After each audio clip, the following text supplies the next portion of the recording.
Hello everyone. இந்த வீடியோவில் நம்ம having plus V3 verb அதாவது past participle verb அதுக்கப்புறம் having been plus V3 இது ரெண்டையும் எப்படி யூஸ் பண்ணுறது அப்படின்றத பார்க்கலாம். அதுக்கு முன்னாடி இந்த have வரும்போது இந்த மாதிரி சில verbsக்கு பதிலாகவும் நம்ம haveஐ யூஸ் பண்ணலாம். அதாவது take, give, get, receive. அதுக்குன்னு எல்லா சிச்சுவேஷன்ஸ்லையும் கிடையாது, சில சிச்சுவேஷன்ஸில் மட்டும். ஓகே, ஸோ இப்போ ஒருத்தங்களை உட்காருங்க அப்படின்னு சொல்லும்போது டேக் அ சீட் அப்படின்னு சொல்லலாம், இல்லை ஹேவ் அ சீட் அப்படின்னு சொல்லலாம், இல்லை ப்ளீஸ் பி சீட்டட் அப்படி சொல்லலாம், ப்ளீஸ் சிட் டவுன் அப்படியும் சொல்லலாம். ஸோ இங்கே டேக் அ சீட் அப்படின்னு சொல்கிறப்பல ஹேவ் அ சீட் அப்படியும் சொல்லலாம். டேக் அ லுக் பாருங்க அப்படின்னு சொல்கிறதுக்கு ஹேவ் அ லுக் அப்படியும் சொல்லலாம். டேக் அ ஷவர் அப்படின்னு சொல்கிறதுக்கு have a shower. Take a drink have a drink எப்படி வேணாலும் சொல்லலாம். ஸோ இந்த மாதிரி சிச்சுவேஷன்ஸ் எல்லாம் மட்டும் ஞாபகம் வச்சுக்கணும். இந்த இடத்துல வரும்போது இந்த மாதிரி கிவ், டேக், ரிசீவ், கெட் அதெல்லாம் வரும்போது நம்ம ஹேவும் போட்டு பேசலாம். I am giving a party, நான் ஒரு பார்ட்டி கொடுக்குறேன் அப்படின்னு சொல்லிட்டு I am having a party அப்படியும் சொல்லலாம். I am taking a look, I am having a look. I am taking my breakfast, so நான் பிரேக்ஃபாஸ்ட் சாப்பிட்றேன் அப்படின்ருக்கு I am taking my breakfast சொல்லலாம். I am eating my breakfast சொல்லலாம். அதே மாதிரி I am having my breakfast அப்படியும் சொல்லலாம். I'm receiving phone calls அப்படின்னு சொல்லலாம். I'm having phone calls அப்படின்னும் சொல்லலாம். I'm getting this அப்படின்னு சொல்லலாம். I'm having this. இப்போ ஒரு ஹோட்டலுக்கே போகிறோம், நான் இதை வாங்குறேன் அப்படின்னு சொல்லும்போது இந்த ஐட்டம் ஆர்டர் பண்ணுறேன் அப்படின்னு சொல்லலாம். I'm getting thisன்னு சொல்லலாம், இல்லை I'm having this அப்படியும் சொல்லலாம். அந்த மாதிரி இடங்கள்லாம் நம்ம நல்லா ஞாபகம் வச்சு பேசலாம். I gave a party அப்படின்னு சொல்லிட்டு I had a party. I took a look அப்படின்னு சொல்லிட்டு I had a look. So எல்லா இடத்துலையுமே டேக்குக்கு பதிலாக நம்ம ஹேவ் போட்டுற முடியாது. இந்த மாதிரி சிச்சுவேஷன்ஸ் எல்லாம் நல்லா ஞாபகம் வச்சு அதுக்கு தகுந்த மாதிரி தான் யூஸ் பண்ணணும். I took a look, I had a look. I took my breakfast, I had my breakfast, இல்லை I ate my breakfast. I took a shower, I had a shower. I received a letter, I had a letter. So இந்த மாதிரி இடங்கள்லாம் நல்லா ஞாபகம் வச்சுக்கோங்க. இந்த மாதிரி give, take, டுக், received இதெல்லாம் வரும்போது நம்ம ஹேவ், ஹேட் அதெல்லாம் போட்டு பேசுவோம். இப்போ நம்ம ஹேவிங் ப்ளஸ் V3 அதோட யூசேஜ் பார்க்கலாம். அதாவது ஹேவிங் கூட பாஸ்ட் பார்ட்டிசிபிள் வேர்ப் வச்சு எப்படி சென்டென்ஸ் ஃப்ரேம் பண்ணணும், அது எந்த மாதிரி சிச்சுவேஷன்ஸில் அதை போட்டு நம்ம பேசணும் அப்படிங்கிறத பார்க்கலாம். அவன் தன் வேலையை முடித்து விட்டான், அவன் தூங்க போனான். ஸோ ஒரு நபர் ரெண்டு செயலை செய்கிறாரு. ஃபஸ்ட்டு வேலையை முடிக்கிறாரு, அதுக்கப்புறம் தூங்குறதுக்கு போகிறாரு. இதை சேர்த்தியும் சொல்லலாம். அவன் தன் வேலையை முடித்து விட்டு தூங்க போனான் அப்படியும் சொல்லலாம், இல்லை அவன் தன் வேலையை முடித்து விட்டான் அதனால் தூங்க போனான். ஸோ இந்த மாதிரி ரெண்டு செயல், ஒரு நபர் ரெண்டு செயலை செய்கிறாருன்னு வச்சுக்கலாம். அப்போ நம்ம இந்த ஹேவிங் ப்ளஸ் V3 வேர்பை நம்ம யூஸ் பண்ணலாம். அது எப்படி யூஸ் பண்ணுறதுன்னு பார்க்கலாம். இப்போ இந்த சென்டென்ஸை பிரித்து எழுதும்போது he completed his work, he went to bed அப்படின்னு சொல்லுவோம். இல்லை இதை சேர்த்து சொல்லணும்னா he completed his work and went to bed அப்படின்னு சொல்லுவோம். ஸோ எப்போவுமே இந்த இடத்துல பார்த்தோம்னா இந்த முதல் செயல் கம்ப்ளீட் ஆகிருக்கும், முடிஞ்சிருக்கும். ஓகே, இந்த ரெண்டாவது செயல் ஒன்று முடிஞ்சிருக்கலாம், இல்லை முடிய போகிறதா கூட இருக்கலாம். ஆனால் அந்த ஃபர்ஸ்ட் செயல், இந்த ஹேவிங் கூட போட போகிற செயல் கண்டிப்பாக முடிஞ்சிருக்கும். இப்போ பாருங்கள், இதை சொல்லும்போது he completed his work, having completed his work. So இந்த இடத்துல நம்ம என்ன யூஸ் பண்ணுறோம், இந்த இடத்துல he completed his workன்னு இது past tense, இது past participle. Okay, having completed his work, he went to bed. So இந்த இடத்துல ஃபுல் ஸ்டாப் கொடுத்து ரெண்டு சென்டென்ஸ் பிரித்தோம். இப்போ ஒரே சென்டென்ஸை எழுதுகிறோம். having completed his work, he went to bed. Okay, Radha வீட்டுக்கு போனால் இரவு உணவு சாப்பிட்டாள். ஸோ இதை சேர்த்தி சொல்லணும்னா ராதா வீட்டுக்கு போய் இரவு உணவு சாப்பிட்டாள் அப்படின்னு சொல்லலாம். Radha reached home. Okay, Radha reached home full stop she ate her dinner. இல்லை அப்படின்னா Radha reached home and ate her dinner அப்படியும் சொல்லலாம். இதை ஹேவிங் வச்சு பேசும்போது having reached home Radha ate her dinner.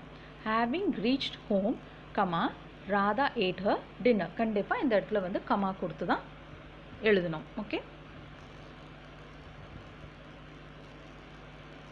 So இந்த இடத்துல நம்ம நல்லா ஞாபகம் வச்சுக்கணும், ஒரு நபர் ரெண்டு செயலை செய்கிறாங்க. ஃபஸ்ட்டு ஒருத்தர் வேலையை முடிச்சிட்டாரு, தூங்க போனார். ரெண்டாவதுல ராதா வீட்டுக்கு போகிறாங்க, ராதா தான் சாப்பிட்றாங்க, அதாவது நைட் உணவு சாப்பிட்றாங்க.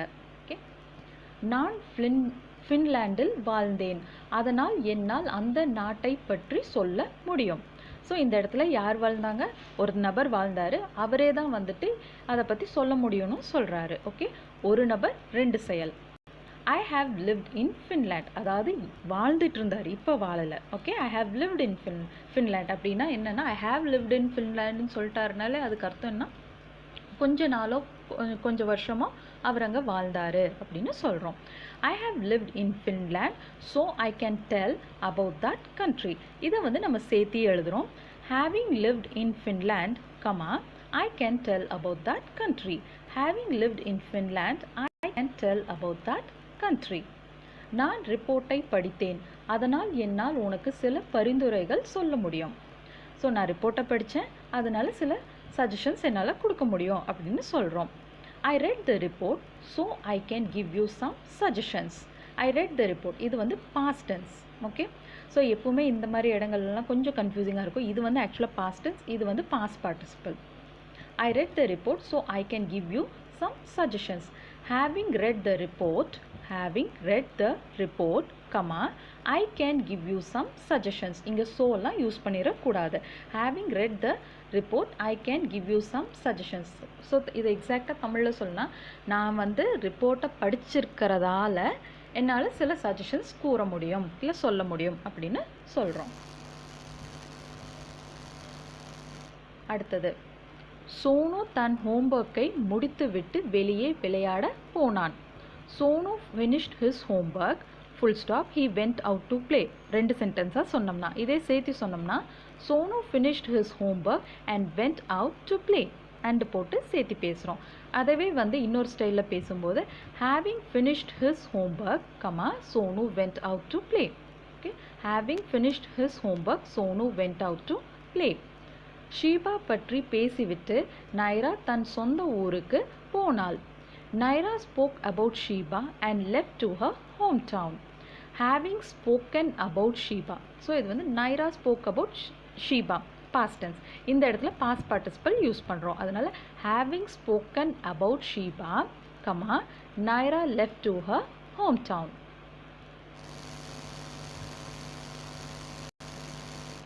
இப்போ அடுத்தது, நான் பிரான்சுக்கு போயிருக்கேன், அதனால் நான் ஐஃபில் டவர் பற்றி ஒரு கட்டுரை எழுதினேன். I have been to France. I have been to France. So I wrote an article on Eiffel Tower. Okay, எழுதினேன் past tenseல கொடுத்துருக்கோம். I have been to France, so I wrote an article on Eiffel Tower. So என்னோட experience வச்சு ஒரு article எழுதினேன் அப்படின்னு சொல்கிறோம். Having been to France, I wrote an article on Eiffel Tower.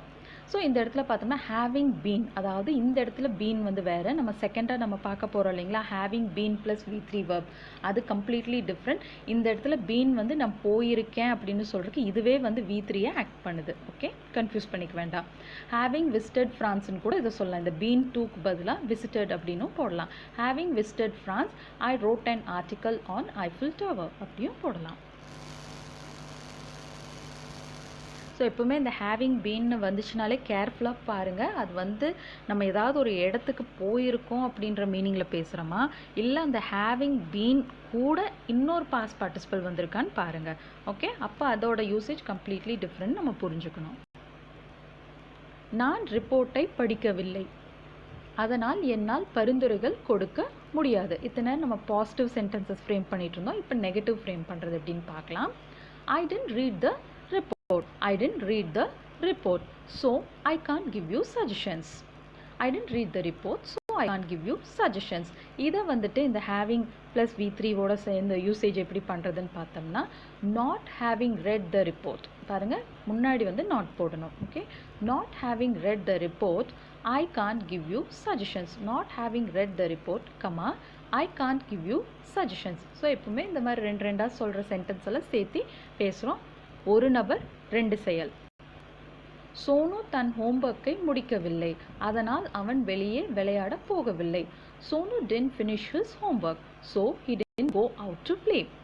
Not having finished his homework, not having finished his homework, comma, Sonu didn't go out to play. Sonu didn't go out to play.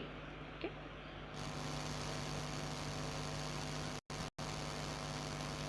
இப்போ நம்ம second இது பார்க்கலாம். இது என்ன அப்படின்னா, சப்ஜெக்டும் ரெண்டு செயலும் ரெண்டு. ஓகே, சப்ஜெக்டும் ரெண்டு செயலும் ரெண்டு. இது வந்து எப்படின்னா ஒன்று வரும்போது இன்னொன்று நடக்குது, அந்த போது அப்படின்ற மாதிரி. ஓகே, ஃபஸ்ட்டு பார்க்கலாம். போலீஸ் வந்தார்கள், கும்பல் கலைந்தது.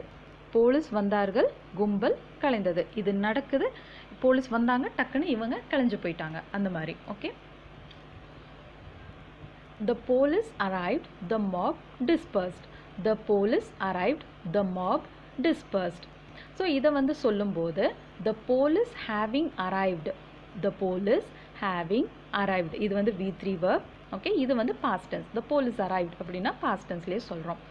இது வந்து having plus V3, the police having arrived, comma, the mob dispersed. Okay, மழை நின்றது, பசங்க விளையாட துவங்கினார்கள். The rain stopped, full stop, the boys began to play cricket. Okay, so பசங்க விளையாட துவங்கினாங்கன்னு மட்டும் கொடுத்துட்டேன். ஆக்சுவலாக கிரிக்கெட் விளையாட துவங்கினார்கள். Okay, I'm extremely sorry. The rain stopped, the boys began to play cricket. So இதை வந்து சேர்த்து சொல்லும்போது the rain having stopped, comma, the boys began to play cricket. So rain ஒரு சப்ஜெக்ட், நிற்கிறது ஸ்டாப் ஆகிறது ஒரு வேர்ப். அதே மாதிரி பாய்ஸ் சப்ஜெக்ட், விளையாடுறது வந்து இன்னொரு. ஃபஸ்ட்டு பார்ட்டில் நம்ம பார்த்தது ஒரு சப்ஜெக்ட் ரெண்டு வேர்ப். இங்கே வந்துட்டு சப்ஜெக்டும் ரெண்டு, வேர்பும் ரெண்டு. ஓகே, சூரியன் உதித்தது, பனி மறைந்தது. The sun rose, the fog disappeared. The sun rose, the fog disappeared. The sun having risen, the sun having risen, comma, the fog disappeared. Okay, so இது வந்து நல்லா கேர்ஃபுல்லாக பார்த்தோம்னா ஒன்று நடந்துச்சு, இன்னொன்று நடந்துச்சு, இது நடந்தபோது இது நடந்துச்சு அப்படின்னு சொல்கிறோம். இது நம்ம ரொம்ப கேர்ஃபுல்லாக இருக்கணும். இந்த மாதிரி சென்டென்சஸ் எல்லாம் ஃபஸ்ட்டு பார்ட்டில் பார்த்தது வந்து ஒரு சப்ஜெக்ட் ரெண்டு வேர்ப். அது வந்து பொறுமையாக நிறுத்தி நிதானமாக இது சொன்னாங்க, அதை செஞ்சாங்க, அந்த மாதிரி சொல்கிறோம். இது வந்து என்ன அப்படின்னா, இது ஒரு செயல் நடந்தபோது இன்னொரு செயலும் நடக்குது, ஆனால் சப்ஜெக்டும் வேறு வேறு. இப்போது நம்ம வந்து ஹேவிங் பீன் ப்ளஸ் V3, இத்தனை நேரம் நம்ம பார்த்தது வந்து ஹேவிங் ப்ளஸ் V3. இப்போ நம்ம பார்க்க போகிறது வந்து ஹேவிங் பீன் ப்ளஸ் V3. இங்கேயும் பார்த்தோம் அப்படின்னா சப்ஜெக்ட் வந்து நமக்கு ரெண்டு தெரிவாங்க, பட் இருந்தாலும் அதோட டிஃப்ரென்ஸ் வந்து எப்படின்றத இப்போ நம்ம பார்க்கலாம். அவர் பாஸ் அவரை பாராட்டினார், அதனால் அவர் சந்தோஷப்பட்டார். ஸோ பாஸ் வந்து பாராட்டுறாரு, அதனால் அவர் சந்தோஷப்படுறாரு. ஓகே, ஃபஸ்ட்டு இதில் வந்து போலீஸ் வந்தபோது அவங்க கிளஞ்சு போயிடும். போலீஸ் வராங்க, இவங்க கிளஞ்சு போயிடறாங்க. ரீசன் என்னமோ அவங்க கிளஞ்சு போகிற காரணம் போலீஸ் தான். பட் வந்து அவங்க எதுவும் பண்ணுறக்குள்ள, போலீஸ் அடிக்கிறதுக்கோ இல்லை வந்து ஏதாவது லத்தி சார்ஜ் பண்ணுறக்கோ இல்லை வார்னிங் ஏதாவது கொடுக்குறதுக்கு முன்னாடியே அவங்க கிளஞ்சு போயிடறாங்க. அந்த மாதிரி ஒரு ஆங்கிள். இந்த இடத்துல என்னென்னா அவர் எப்போ சந்தோஷப்படுறாரு, பாஸ் வந்து பாராட்டினதுக்கு அப்புறம் தான் சந்தோஷப்படுறாரு. ஓகே, அந்த டிஃப்ரென்ஸ் நம்ம தெரிஞ்சுக்கணும். இங்கேயும் வந்து சப்ஜெக்ட் ரெண்டு இருக்குது. ஃபஸ்ட்டு வந்து பாஸ் பாராட்டுறாரு, இவர் சந்தோஷப்படுறாரு. ஸோ சப்ஜெக்டும் ரெண்டு, வேர்பும் ரெண்டு, பட் வந்து ஒன்றுனால ஒன்று நடக்குது. அங்கேயும் வந்து அப்படி தான். பட் என்னென்னா அது அவங்க நேரடியாக டீல் பண்ணுறதுக்கு முன்னாடியே அடுத்த செயல் நடந்துடும். ஆனால் இந்த இடத்துல வந்துட்டு நேரடி டீலிங் நடக்குது. இங்கே ஃபஸ்ட்டு என்ன பண்ணுறாரு, பாஸ் அப்ரிஷியேட் பண்ணுறாரு. பாஸ் அப்ரிஷியேட் பண்ணுறனால எண்ட் ரிசல்ட் என்ன, இவர் சந்தோஷப்படுறாரு. ஓகே, அவர் பாஸ் அவரை பாராட்டினார், அதனால் அவர் சந்தோஷப்பட்டார். இது எப்படி எழுதுவோம், his boss appreciated him, his boss appreciated him, full stop, so he felt happy. his boss appreciated him, so he felt happy. இதைவே வந்து பாசிவாக மாற்ற போகிறோம். ஓகே, இதே சென்டென்ஸை பாசிவாக மாற்ற போகிறோம். ஸோ இப்போ வந்துட்டு இந்த இடத்துல ஹிம் அப்படிங்கிற ஆப்ஜெக்டாக இருக்கக்கூடியதை வந்து சப்ஜெக்டாக இருக்கக்கூடியதை ஆப்ஜெக்டாகவும் மாற்ற போகிறோம். இப்போ பார்க்கலாம். he was appreciated by his boss, he was appreciated by his boss. So இப்போ இந்த இடத்துல வந்து ஒரு பேர் வச்சுக்கலாம் வேணும்னா. இப்போ வந்துட்டு ராமுடைய பாஸ் அவரை பாராட்டினார். ராம் அப்படிங்கிறவரோட பாஸ் தான் அவரை பாராட்டுறாங்க. Ram's boss appreciated him, Ram's boss appreciated him. ராமுடைய பாஸ் அவரை அப்ரிஷியேட் பண்ணார், அதனால ராம் சந்தோஷப்பட்டார் அப்படின்ற மாதிரி. he was appreciated by his bossனா யார், Ram was appreciated by his boss. Ram was appreciated யாருனால, by his boss. so he felt happy. So இப்படி பேசிவாக மாற்றிட்டு இது வந்து கம்ப்ளீட்டாக ஹேவிங் பீன் ப்ளஸ் V3ங்கிறது கம்ப்ளீட்டாகவே பேசிவ் தான். அதனால இது ஃபஸ்ட்டு பேசிவாக ஒரு நார்மலாக ஒரு சென்டென்ஸை மாற்றிட்டு அப்புறம் மாற்ற பழகுனீங்கன்னா ஈஸியாக இருக்கும். ஸோ இப்போ வந்து his boss appreciated him, so he felt happy. இதை திருப்புறோம். he was appreciated by his boss, ஆக்டிவ்லேருந்து பேசிவாக கொண்டு வந்துட்டோம். So he felt happy. இதை வந்து சேர்த்து எழுதுகிறோம், இந்த passive sentence சேர்த்து எழுதுகிறோம். Having been appreciated by his boss, he felt happy. So இங்கே பாருங்கள், having been அது கூட appreciatedங்கிறது V3 verb. Having been appreciated by his boss, he felt happy. So இந்த சென்டென்ஸில் இந்த appreciated, his boss appreciated himன்ற இந்த appreciated வந்து past tense. இதே வந்து இது ரெண்டுலேயும் வந்து இது என்னது, இது வந்துட்டு past participle verb. ரெண்டுமே passiveல இருக்கனால past participle verb தான் யூஸ் பண்ணுறோம். ஓகே, அவன் கிளாஸ்மேட்ஸ் அவனை கிண்டல் செய்தார்கள். சாரி, இங்கே ஒரு டாட் வரணும். செய்தார்கள், அதனால் அவன் அழத் துவங்கினான். His classmates bullied him. His classmates bullied him. So he began to cry. So he began to cry. இல்லை so he began crying அப்படி கூட சொல்லலாம். ஸோ began crying சொன்னோம்னா to போடக்கூடாது. ஓகே, இதை வந்துட்டு passive மாற்றும்போது he was bullied by his classmates. He was bullied by his classmates. So his classmatesங்கிறது இந்த பக்கம் ஆப்ஜெக்டாகவும் himமை வந்துட்டு அதை சப்ஜெக்டாக மாற்றும்போது ஹீயை மாறுது. he was bullied by his classmate full stop. so he began to cry. so he began to cry. So இந்த இடத்துல இந்த bullied அப்படிங்கிறது past tense. இது வந்து என்னது, past participle. Okay, having been bullied by his classmates, he began to cry. So இது ரெண்டையும் சேர்த்து ஒரே சென்டென்ஸாக எழுதுகிறோம். having been bullied by his classmates, he began to cry. இல்லை அப்படின்னா he began crying அப்படின்னு சொல்லலாம். இதே வந்து he started and began அப்படின்னு சொல்லும்போது அதுக்கு என்ன டிஃப்ரென்ஸ் அப்படின்னா, began அப்படிங்கிறது ஒரு ஸ்லோ ரியாக்ஷன் இல்லை ஒரு ஸ்லோ ஆக்ஷன் மாதிரி. அதாவது அவனை கிண்டல் பண்ண ஆரம்பித்தோடனே அவன் அழுகலை. மேபி அவனை வந்து அது கொஞ்சம் கொஞ்சமாக அது இன்க்ரீஸ் ஆக ஆக கொஞ்சம் நேரம் பொறுமையாக இருந்திருக்கலாம்.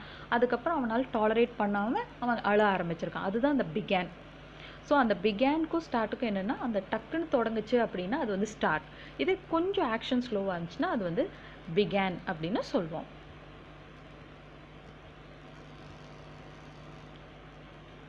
தருணுடைய வார்டன் அவனை ரூம் மாற்றுமாறு கேட்டுக்கொண்டார். அதனால் அவன் ரூம் மாற்றினான். அதாவது அதனால் அவன் மாற்றினான் அப்படின்னு சொல்கிறோம்.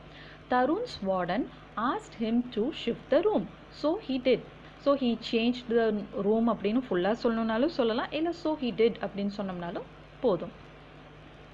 இதை வந்துட்டு பாசிவாக மாற்றும்போது Tarun was asked to shift the room by his warden. Tarun was asked to shift the room. யாரால கேட்டுக்கொள்ளப்பட்டார்?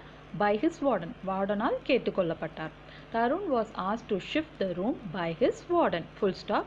so he did. இப்போ வந்து இந்த passive voice சேர்த்து எழுதும்போது இந்த having been யூஸ் பண்ணுறோம். having been asked to shift the room by his warden, Tarun did. having been asked to shift the room by his warden, Tarun did. So எப்போவுமே இந்த passive voice பொறுத்த வரைக்கும் இந்த by his warden, by his classmates இதெல்லாம் வந்து ஆக்சுவலாக தேவையே கிடையாது. நம்ம வேணும்னா அந்த by ஃபார்ம் போட்டு அந்த யாரால் அது நடந்துச்சு அப்படின்றத போட்டோம்னா போதும். எப்போவுமே passive voiceோட இது என்ன அப்படின்னா, இப்போ வந்து ஐ டிட் திஸ் ஒர்க் அப்படின்னா அந்த வேலையை யார் செஞ்சாங்க அப்படிங்கிறதுக்கு இம்பார்ட்டன்ஸ் கொடுக்கும்போது தான் நம்ம ஆக்டிவ் வாய்ஸில் பேசுகிறோம். இதே பாசிவ் வாய்ஸ் எப்படின்னா அந்த வேலைக்கு தான் இம்பார்ட்டன்ஸ். அந்த வேலை முடிஞ்சுதா இல்லையா, the work is done or not, அவ்வளோதான் மேட்டர். ஓகே, அது யார் செஞ்சாங்க எப்போ செஞ்சாங்கன்றது நம்மளுக்கு தேவையே கிடையாது. ஆக்சுவலாக ஆக்டிவ் அண்ட் பாசிவோட டிஃப்ரென்ஸ் அதுதான்.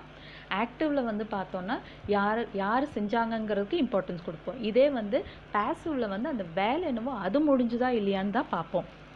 அது யார் செஞ்சாங்கங்கிறது கம்பல்சரியாக நம்ம மென்ஷன் பண்ணணும்னு கிடையாது. அதாவது ஐ டிட் திஸ் ஒர்க் அப்படின்னு சொல்கிறதுக்கு பாசிவாக மாற்றும்போது த ஒர்க் வாஸ் டன் அப்படின்னு சொன்னோம்னாலே போதுமானது. அந்த பை மீங்கிறது ஆப்ஷனல் தான். ஓகே,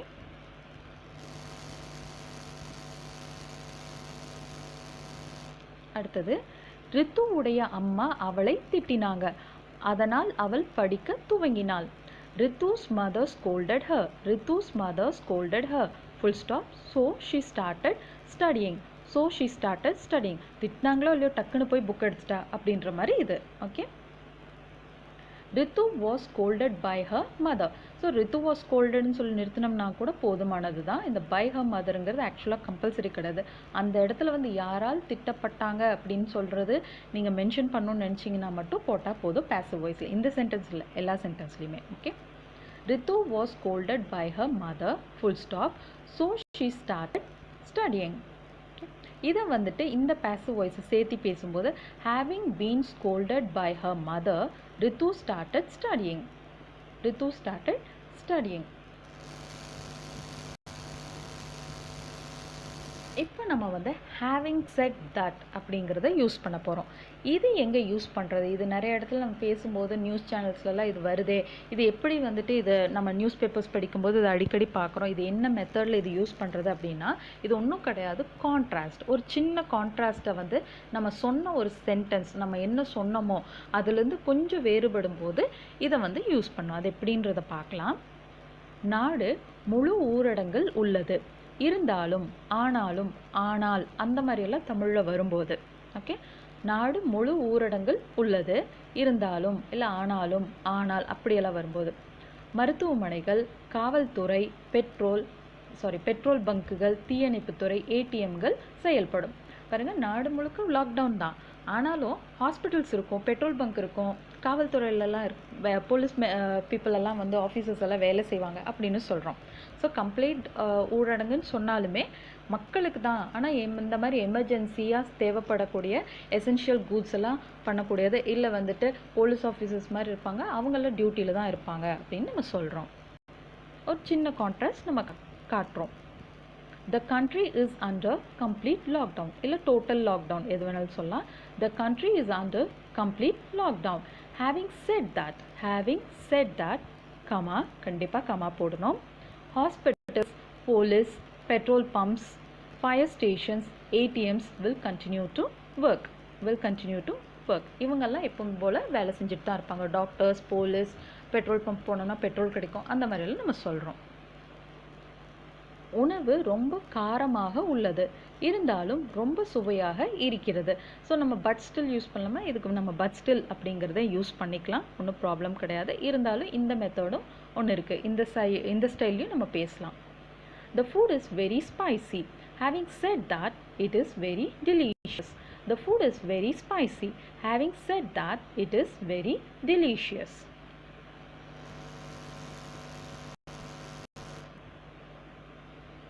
படத்தில் நிறைய சீன்ஸ் டல்லாக இருந்தது, அதாவது ரொம்ப போர் அடிச்சது, தூக்கமே வந்துருச்சு, அந்த மாதிரி எல்லாம் சொல்லுவாங்க, அந்த மாதிரி கொடுத்துருக்கேன். படத்தில் நிறைய சீன்ஸ் டல்லாக இருந்தது, இருந்தாலும் கிளைமேக்ஸ் உண்மையில் திகைப்பாக இருந்தது. ஸோ ஒரு மூவி ரொம்ப ஸ்லோவாகவே போயிட்டுருப்போம், நம்ம எக்ஸ்பெக்டே பண்ண மாட்டோம், ஆனால் டக்குன்னு கிளைமேக்ஸில் ஒரு ட்விஸ்ட் வச்சு நம்ம எதிர்பார்க்காத ஒரு இது கொடுப்பாங்க. ஸோ அந்த மாதிரி வரும்போது நம்ம வந்து சொல்லுவோம் இல்லைங்களா, அந்த மாதிரி ஒரு ஆங்கிளில் கொடுத்துருக்கேன். Much of the movie was dull. So பெரும்பாலான சீன்ஸ் வந்து நிறைய சீன்ஸ் வந்து போர் அடிச்சது, டல்லாக இருந்துச்சு, அந்த மாதிரி கொடுத்துருக்கேன். Much of the movie was dull. Having said that, the climax was really breathtaking. Having said that, the climax was really breathtaking. இல்லை awesome, astounding, எது வேணாலும் சொல்லலாம். இந்த கோர்ஸுக்கு நிறைய செலவாகும், இருந்தாலும் இதற்கு நல்ல வாய்ப்பு உள்ளது. இந்த கோர்ஸுங்களாம் நிறைய செலவாகுங்க, பட் நல்ல வாய்ப்பு இருக்குது. பாருங்கள், நம்ம வந்து அந்த கான்ட்ராஸ்ட்டாக ஒரு செகண்ட்லேயே அதை மாற்றுவோம். ஓகே, காஸ்ட்லி பட் இல்லை பரவாயில்ல, இருந்தாலும் நல்ல வாய்ப்பு இருக்குது, அந்த மாதிரி ஒரு கான்ட்ராஸ்ட்டாக ஏதாவது ஒன்று சொல்லுவோம். அப்போ வந்து இந்த ஹேவிங் செட் தட் அப்படின்றத யூஸ் பண்ணுவோம். This course is very expensive. This course is very expensive. Having set that, comma, it has got good scope. It has got good scope.